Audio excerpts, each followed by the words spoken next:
Chinese New Year, Year of the Wood Dragon. Ano nga ba ang maswerteng kulay ng wallet? Kailangan mo bang magpalit ng wallet ngayong Year of the Dragon Chinese New Year 2024? Ano ang maswerteng kulay ng wallet ngayong taon? Kaya naman, ang maswerteng kulay ngayong 2024 Year of the Wood Dragon ay kulay berde o green. Maswerte ang kulay na green o berde ngayong taon dahil ang kulay green ay isa sa 5 elemento sa Chinese Feng Shui na sumisimbolo sa wood element at dragon energy. At ang kulay na green ay kumakatawan sa pera, kasaganahan at paglago. Kaya naman, kung gusto mong magpalit ng wallet ngayong Chinese New Year 2024, ang kulay green o berde na pitaka o wallet ay nakaka-attract ito ng pera at malaking oportunidad ngayong taong 2024. Sa Chinese tradition, kung ikaw ay maniniwala at ia-apply mo ang kanilang Chinese Feng Shui sa pagpili ng wallet o pitaka,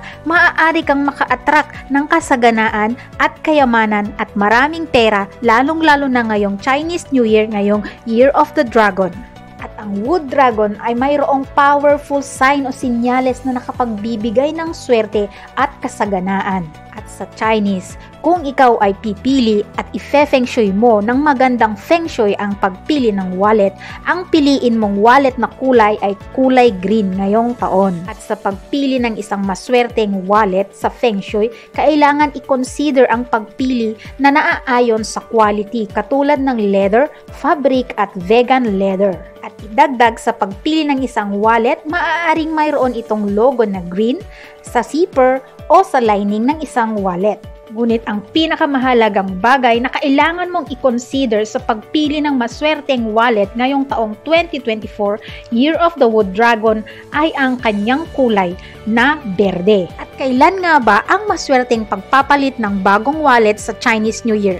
Magpalit ng wallet bago mag-February 4. At para sa karagdagang kaalaman, bakit kailangan magpalit ng wallet kung gusto mong swertihin bago mag-February 4? Well, ito ay ang araw ng Lichun o yung tinatawag na pinakaunang araw ng festival sa Chinese Solar Year na maaaring tumama sa araw ng February 3, pwede ring tumama sa araw ng February 4 o kaya naman ay pwedeng tumama sa araw ng February 5. At ito ang araw ng spring o kaya naman ay tagsibol, kaya tinawag na Spring Festival ang Chinese New Year. Kaya naman ang tamang pagpili ng maswerteng wallet ngayong astrological year o sa sapit ang Spring Festival ay mas lalong sweswertehin.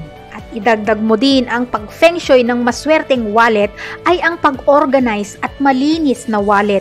Kailangan tanggalin ang mga hindi kailangang mga dumi sa loob ng wallet o mga papel na hindi na ito kinakailangan pa. At sa Feng Shui, ang makalat na wallet at hindi organized ay nagiging sagabal sa pagpasok ng swerte at pera. Maaari mong i-organize ang mga papel na hindi mo na kinakailangan pa sa loob ng wallet at ilagay ito sa mga drawers. Kinakailangan lamang na i-store ang mga papel o mga resibo na kailangan sa iyong wallet. At sa good feng shui ng maswerteng wallet, ang mga papel na pera ay kinakailangan na hindi ito tinitiklop dahil mas bumababa ang value nito at bilang pagrespeto sa pera. At mas nababawasan ang swerte sa pera kapag ito ay tinitiklop.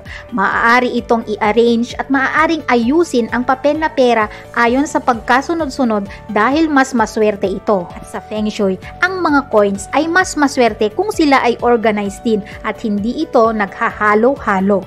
At ang mga barya ay sumisimbolo ng kayamanan at kasaganaan na kailangan lamang din silang respetuhin at bigyan ng halaga. O ano guys, ngayon ay alam nyo na kung papaano ang magpalit ng isang wallet at lalong sweswertihin ngayong Year of the Dragon 2024.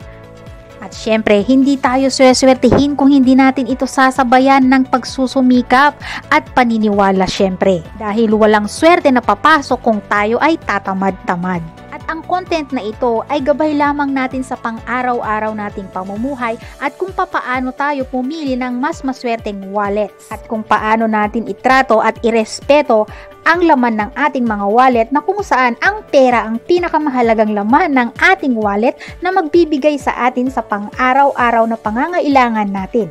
Okay guys, sana ay may natutunan naman kayo sa isang content na ito na aking ibinahagi. Maaari nyo pong i-share, mag-comment po kayo sa ibaba sa aking comment section at mag-subscribe sa aking YouTube channel para notified kayo tuwing may i-upload akong bagong video na katulad na ito. At syempre, para mas lalo pa akong ma-inspire na gumawa at mag-edit ng mga video na katulad na ito.